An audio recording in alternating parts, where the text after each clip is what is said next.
Fala galera, JB 2020. Bom, gente, professor Alexandre mais uma vez. Estamos aqui para poder iniciar aí a introdução ao estudo do movimento,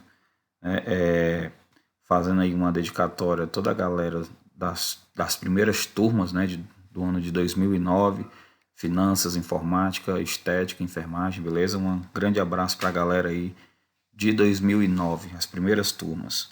Bom, gente, antes de tudo aí, dá logo uma curtida, beleza? Se inscreve no canal, convida aí os seus parentes, que foram alunos da escola, a dar uma olhada no vídeo para que eles também possam fazer algum tipo de comentário aí, críticas, elogios, manda por e-mail, tá? Eu aceito todo tipo de crítica e elogio com o intuito de, para os próximos vídeos, os vídeos saírem melhores do que os que estão sendo produzidos, beleza? Então, sem demora, vamos lá. Bom, conceitos básicos. O primeiro conceito que é fundamental em física é o conceito de referencial. Bom, o que é que vem a ser o referencial?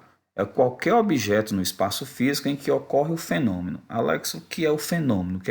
Onde é que a gente percebe na figura o que é esse tal de fenômeno?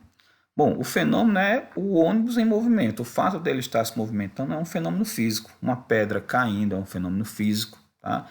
Então, para esse caso específico, o referencial poderia ser quem? Poderia ser o motorista, os passageiros, esse senhor que está sentado aí nesse montinho, o próprio ônibus.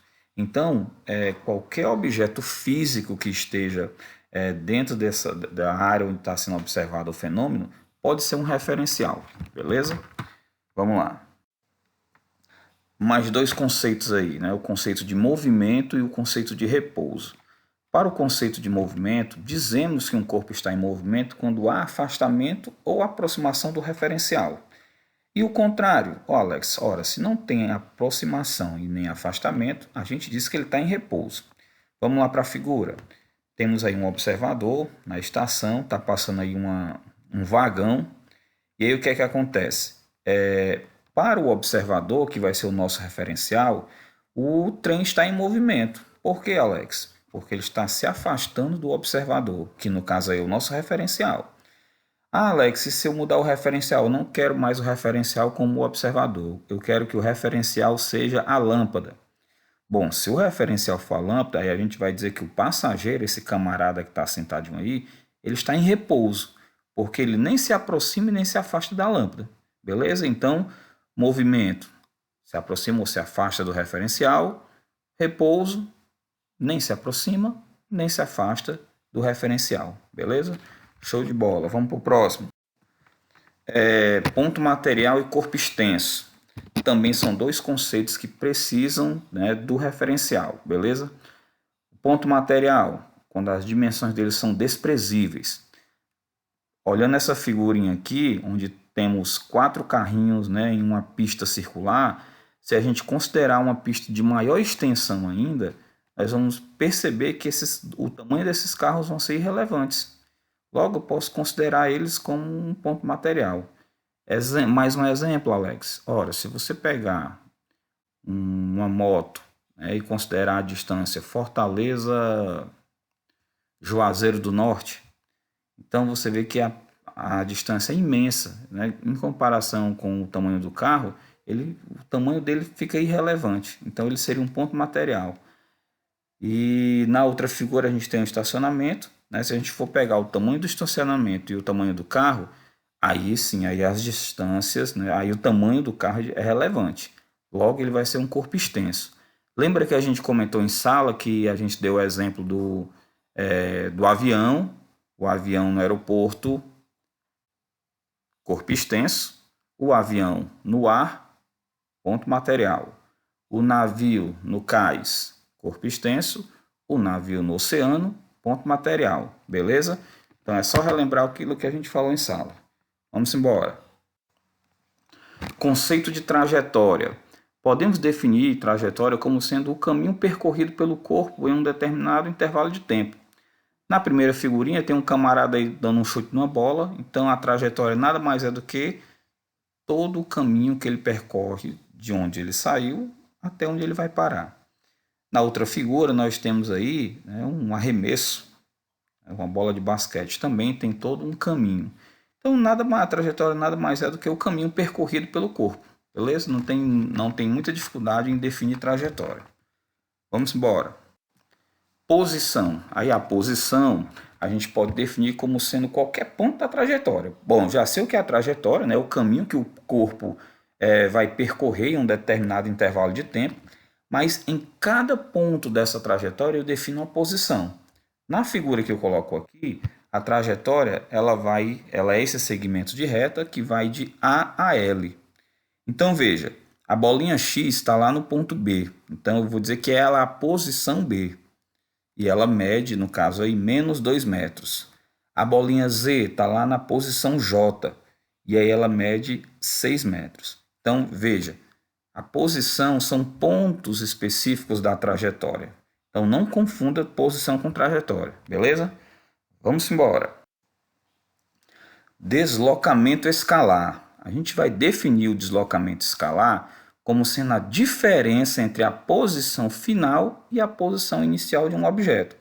Aí a gente vai simbolizar pelo ΔS. Vendo aí a figurinha, ó, nós temos que o ciclista está lá na posição inicial menos 4 km e no fim ele vai estar na posição mais 3 km. Então, como calcular o deslocamento escalar desse camarada? Ora, vamos pegar, né, a equaçãozinha, ela, por definição, ela é a final menos a inicial. Então, pegando aí na figura, a final é 3 menos da equação, menos 4, que é a inicial, menos com menos dá mais, faz aí a conta de bodegueiro, 7 km. Então, veja que a definição de deslocamento escalar ela é bem simples, tá? Só usar mesmo a equação e a definição, né? Vamos embora. Distância percorrida. Aí a galera às vezes confunde muito a distância percorrida com o deslocamento escalar. Essa confusão às vezes se dá pelo fato de que elas realmente são iguais quando a trajetória é uma reta.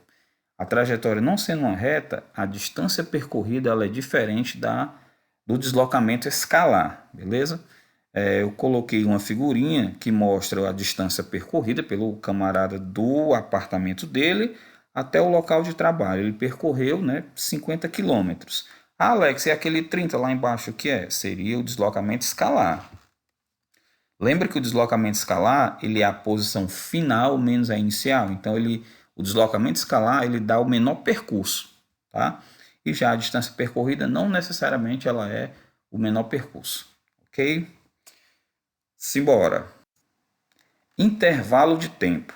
Aí a gente também vai definir o intervalo de tempo como sendo o tempo final, ou seja, o instante em que ele ocupa a posição final, menos o instante inicial, que é o tempo em que ele inicia o movimento. Alex, por que você não definiu tempo? Ora, tempo, nós discutimos isso em sala de aula, ele é um conceito primitivo, né, dentro da física clássica. Então, os conceitos primitivos em matemática, eles não têm definição, como ponto, reta e plano. Beleza? Então, não existe uma definição para o tempo dentro da física clássica. Então, observando aí a figura, nós temos o quê? Que no tempo inicial ele está na posição 0, né? E o tempo dele é 0 segundo. Lá na posição final, que seria de 500 metros, o tempo dele é de 10 segundos. Então, veja, se eu quiser calcular o intervalo de tempo aqui, eu vou pegar o quê? O tempo final, que é 10, menos o tempo inicial, que é 0, e aí nós vamos ter um intervalo de tempo de 10 segundos. Então veja que o intervalo de tempo e o deslocamento escalar pega essa ideia, né, de final menos inicial, beleza? Então esse é o checkmate aí da questão. Simbora! Chegamos agora ao conceito de velocidade média, né, lembrando que o conceito de velocidade está associado à rapidez, né, o quanto esse objeto ele se move. E se ele está ligado à rapidez, ele vai se envolver com outras duas grandezas físicas, que é espaço e tempo. Dessa forma, a equação da velocidade média é dada pelo quociente, né, ou seja, a divisão entre o deslocamento escalar e o intervalo de tempo. Alguns cuidados com isso, tá? A maioria das questões ela sempre vai trabalhar com as unidades do sistema internacional. Em outra oportunidade eu posso fazer uma outra videoaula falando sobre o sistema do SI, beleza? Então, quando for calcular essa velocidade média, tem que ter atenção. O deslocamento escalar, ou espaço, posição, ela deve estar em metros. Alex, se tiver em quilômetros, se tiver em centímetros, tem que passar para metro, ok? No caso do tempo, em segundos. Alex, mas se o tempo tiver em horas, minutos, também tem que passar para segundo. Alex, e de repente se eu quiser calcular, se eu tiver lá quilômetros e horas, eu posso calcular essa velocidade em quilômetros por hora? Pode. Se a questão não te fizer nenhuma exigência de que deve ser no SI, você pode deixar essa questão, né, com a velocidade de quilômetros por hora. Porém, você tem um fator de conversão, é o famoso 3,6, certo? Então, no caso, eu quero transformar de quilômetros por hora para metros por segundo. O que é que eu faço? Eu vou dividir por 3,6. E o contrário, Alex, é só multiplicar também por 3,6. Beleza? Bom, vale lembrar o quê? Que a velocidade média, gente, é apenas uma média. Não significa dizer, o objeto saiu do ponto A ao ponto B com a distância de 40 km e durante esse percurso a velocidade média dele foi de 50 km por hora. Isso significa dizer que em todo o percurso foi 50 km por hora? Não, é uma média, beleza? Então, muito cuidado com essas casquinhas de banana que às vezes algumas questões trazem, ok? Aqui nós temos a equação, né? Velocidade média, ΔS sobre ΔT. Muito cuidado, relembrando de novo, né? ΔS sempre em metros, ΔT sempre em segundos, para atender o sistema internacional. Isso não significa dizer que sempre tem que ser em metro e sempre tem que ter em segundo, ou seja, metro por segundo. Pode ser quilômetros por hora, quilômetros por minuto, metros, centímetros por segundo, mas se tratando de sistema internacional, metros para o ΔS, segundos para o ΔT, beleza? Simbora.